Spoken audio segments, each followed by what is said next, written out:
Hello guys, আসসালামু আলাইকুম। আশা করি সবাই ভালো আছেন।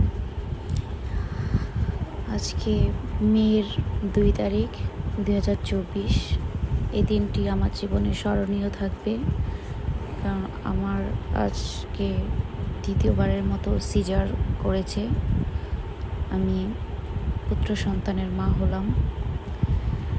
এই সময়টায় দিয়ে যে অতিবাহিত করে সেই বুঝতে পারে সময়টা কেমন যায়।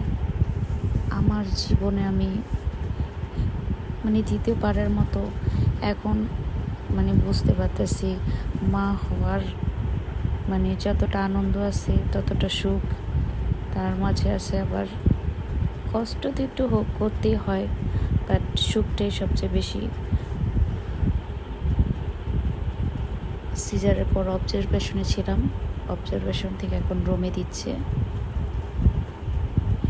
সবাই অপেক্ষা করছিল আমার জন্য। আসলে কি, কিছু সময় দেখতে দেখতেই চলে যায়। সিজারের আগ মুহূর্তে আমার খুব ভয় পাচ্ছিলাম, কেমন যে লাগছে তা আমি বলে বোঝাতে পারবো না। সিজার হয়ে যাওয়ার পর একটু ভয়টা কেটেছে। এখন তো দেখতেই পাচ্ছেন আমাকে নিয়ে যাচ্ছে রুমে। আল্লাহর রহমতে পুরোপুরি সব কিছুই ভালো ভালো মতো হয়েছে।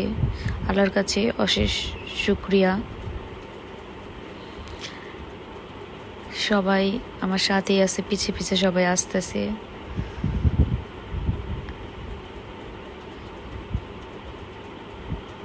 সুন্দরভাবে সিজার হয়েছে, দেখতেই পাচ্ছেন। এখানে টেক কেয়ারটা খুব ভালোভাবে হয় আজগর আলীতে, এবং সেবাও খুব ভালো। আমাকে 10টার দিকে রুমে দিচ্ছে। আমার এক বেডের থেকে আমি আরেক বেডে নিজে নিজে আসতে পেরেছি, কোনো সমস্যা হয়নি। আমি শুয়ে এসেছি, দেখতেই পাচ্ছেন। আমার বেবির কিছু প্রথম দিনকার ভিডিও করেছিল, সেই ভিডিওটা আপনাদের মাঝে শেয়ার করলাম। আশা করি আপনাদের ভালো লাগবে।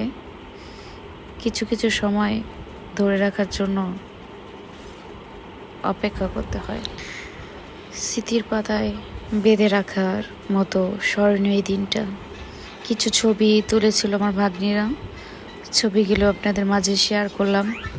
দেখতেই পাচ্ছেন সিজারের পরে আমার অবস্থা কি। সব সময় তো এক থাকে না, সময়ের পরিবর্তন হয়। এটা হচ্ছে আমার বেবি, তাকাইতেছে, দেখতেই পাচ্ছেন। প্রথম নতুন যখন বেবিটা হয় তখন দেখতে কিন্তু খুব মাশাআল্লাহ ভালো লাগে। সব আমার বেবিকে দেখলে মাশাআল্লাহ বলবেন। আর আশা করি আমার পেজটা সবাই ফলো দিবেন, আর আমার পাশে থাকবেন। আপনাদের পাশেও আমি আছি ইনশাআল্লাহ। সব কিছু আল্লাহর রহমতে এবং আপনাদের দোয়ায় সব কিছু ভালোই মতো হয়েছে। আর আল্লাহর রহমতে এখন আমি সুস্থ আছি, ভালো আছি। আমি বাসায় এসে ভিডিওটা এডিট করে আপনাদের মাঝে শেয়ার করছি। আসলে কি, সব সময় কিন্তু মানুষ এক থাকে না, তাই না?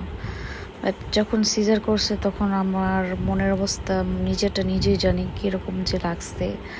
বাট হওয়ার পরে যখন বেবিটাকে দেখলাম তখন আমার অনেক শান্তি লেগেছে। আর বেশিরভাগ কষ্ট লেগেছিল আমার মেয়ের জন্য।